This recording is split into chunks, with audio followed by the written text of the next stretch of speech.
சிவாய நம. திருச்சிற்றம்பலம். இன்னைக்கு மிகப்பெரிய ஒரு ரகசியத்தை தெரிஞ்சுக்க போறோம். மகா சிவராத்திரி. சிவராத்திரினாவே நமக்கு ஈசனுக்கு உகந்த ஒரு வழிபாடு அப்படின்னு நம்ம நினைச்சிட்டு இருந்தோம். அது மட்டும் இல்லாம நம்ம நைட்டெல்லாம் அன்னைக்கெல்லாம் உபவாசம் இருந்து அன்னைக்கு இரவு சுவாமிக்கு 4 கால அபிஷேகம் நடக்கும். முதல் காலம் பிரம்மா நடத்துறது, 2ஆம் காலம் மகாவிஷ்ணுவை ஈசனுக்கு வழிபாடு செய்யறது, 3ஆம் காலம் அம்பாள் பார்த்தீங்கன்னா இந்த லிங்கோத்பவம் காலம்னு சொல்லுவாங்க, அம்பாள் சுவாமி வழிபாடு செய்வது, 4ஆம் காலம் சித்தர்களும் அதே மாதிரி ஞானிகளும் அதே மாதிரி மனிதர்களும் ஈசனுக்கு வழிபாடு செய்யுது. இதுதான் சிவராத்திரி வழிபாடு அப்படின்னு நினைச்சிட்டு இருந்தாங்க.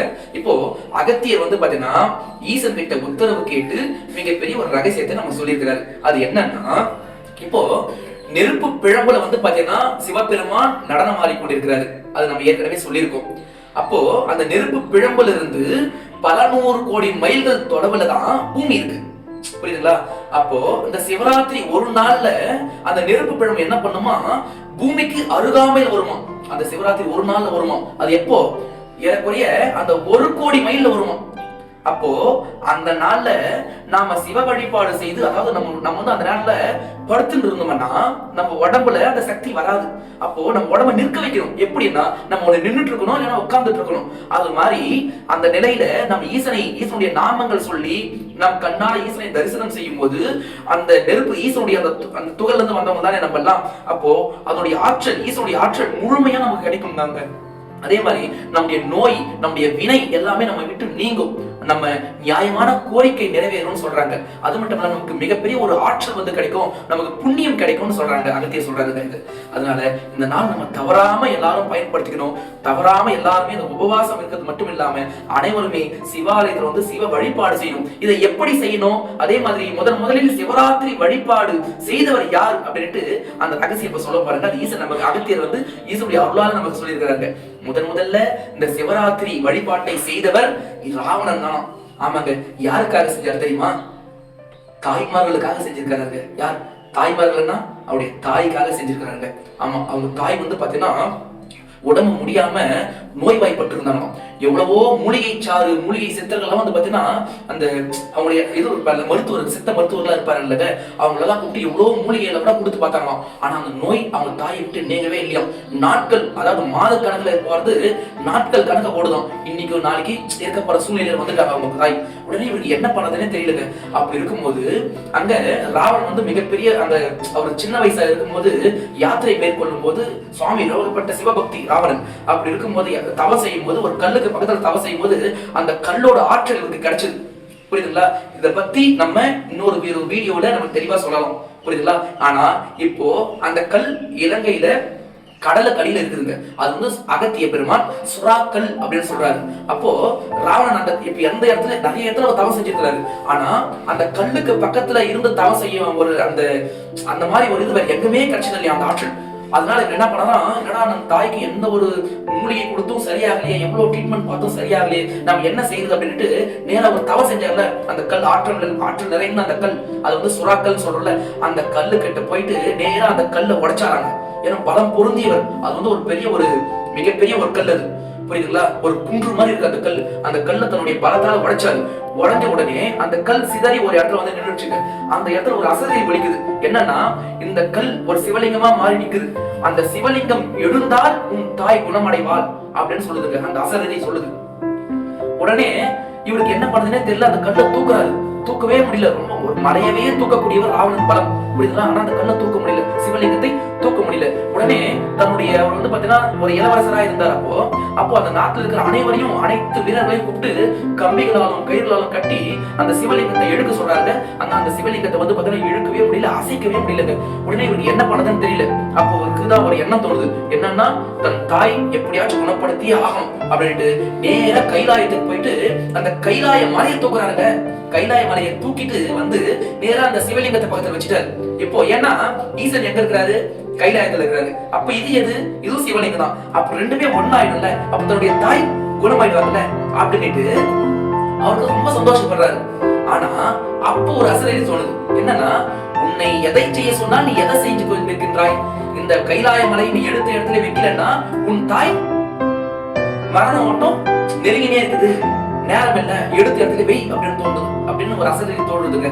உடனே இவரு ரொம்ப இவ்வளவு நம்ம இது பண்ணியும் ரொம்ப இதா இன்னும் நமக்கு நம்ம தாய் குணமா இருக்க மாதிரி சொல்றாரு ஈசன், நம்ம என்னதான் பண்றதுன்னு தெரியல அப்படின்ட்டு உடனே நேர போயிட்டு தெரியும் எடுத்த கைலாய மலையிட்டு இங்க இருந்து எடுத்து போயிட்டு தெரியும் எடுத்த இடத்துல வச்சுட்டாங்க, கைலாயத்திலே வச்சுட்டாரு. அப்ப இவருக்கு என்ன செய்யறதுன்னே தெரியல. அப்புறம் நேர அகத்தியர் கிட்ட வராரு. கைலாயத்து பக்கத்துலதான் அகத்தியர் குடியில அமைச்சு இருக்கிறாங்க. அந்த இடத்துல நேர அகத்தியர் கிட்ட வராங்க. இந்த மாதிரி நடந்ததெல்லாம் சொல்றாரு. அப்பதான் சரி நம்ம நேரவா அந்த லிங்கத்துக்கு தானே உனக்கு ஃபர்ஸ்ட் அந்த அசரரி வந்தது, நேரம் அங்கவே போவா அப்படின்ட்டு அகத்தியர் கூட்டிட்டு போறாரு. அப்போ அங்க பக்கத்துல அங்கெல்லாம் வந்து நிறைய வில்வ மரம் இருந்தது. அப்போ அந்த வில்வ இலையை வந்து பாத்தீங்கன்னா அந்த வில்வ இலைகள் எல்லாம் பறிச்சு கையில வச்சிருக்கிறாரு யாரு, ராவணர் பெருமாள்.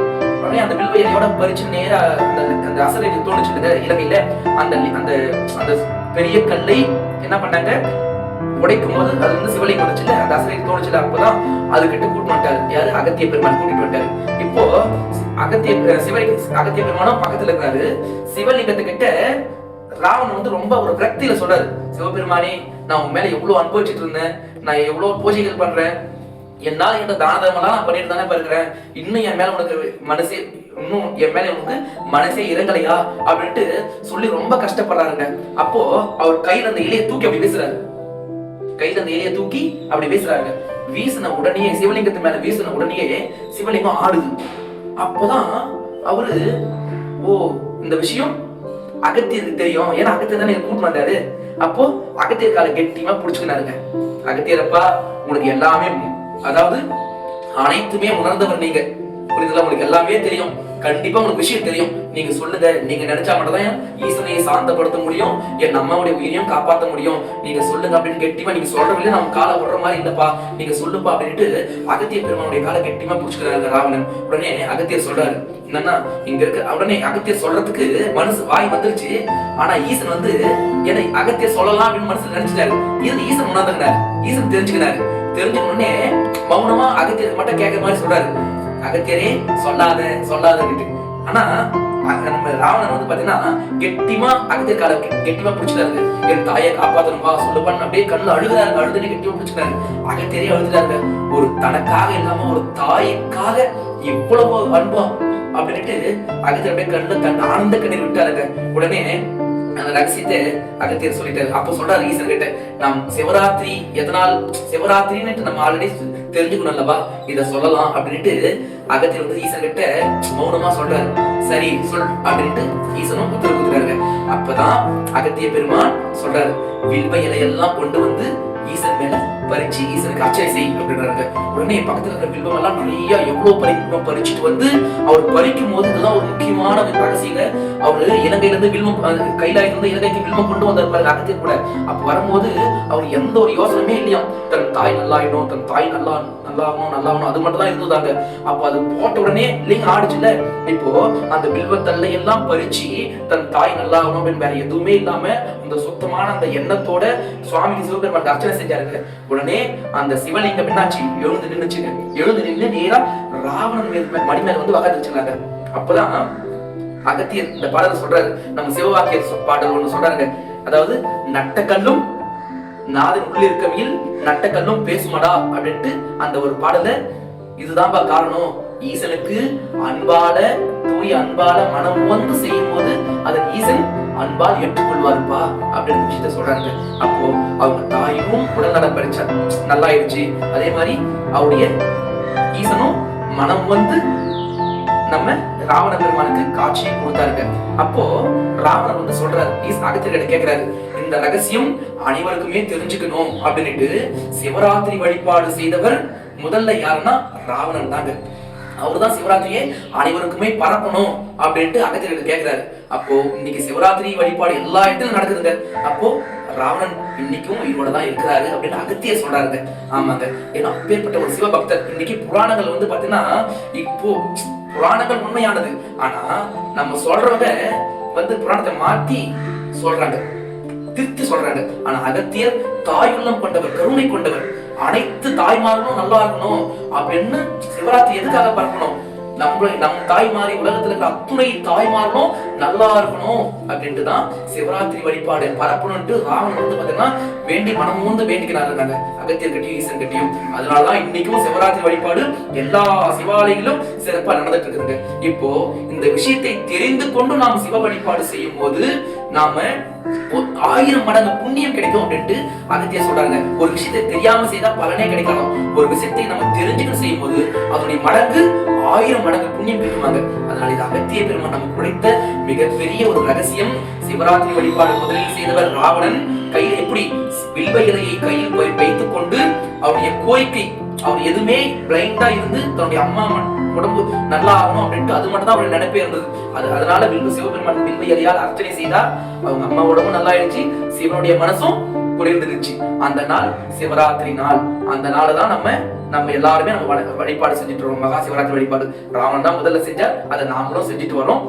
அதே மாதிரி இந்த சிவராத்திரி நாளப்போ முக்கியமா அகத்தியர் சொல்றாங்க, அனைவருமே கையில வில்வ இலை வைத்துக் கொண்டு உங்களுடைய நியாயமான கோரிக்கை என்னவோ அதை ஈசன்கிட்ட மனதார விண்ணப்பம் வைத்துக் கொண்டு நீங்க ஈசனுக்கு வில்வ இலையால் அந்த வில்வ இலை ஈசனுக்கு சமர்ப்பிக்கும் போது உங்களுடைய நியாயமான கோரிக்கை நிறைவேறும்பா அப்படின்ட்டு அகத்தியர் விஷயத்த சொல்றாங்க. இன்னொரு ஒரு பெரிய விஷயத்த சொல்றாரு, என்னன்னா இந்த சிவராத்திரி விரதம் இது மாதிரி செய்யும் போது நீங்க நோயை வெல்லலாம், விதியை வெல்லலாம். இன்னொரு விஷயம்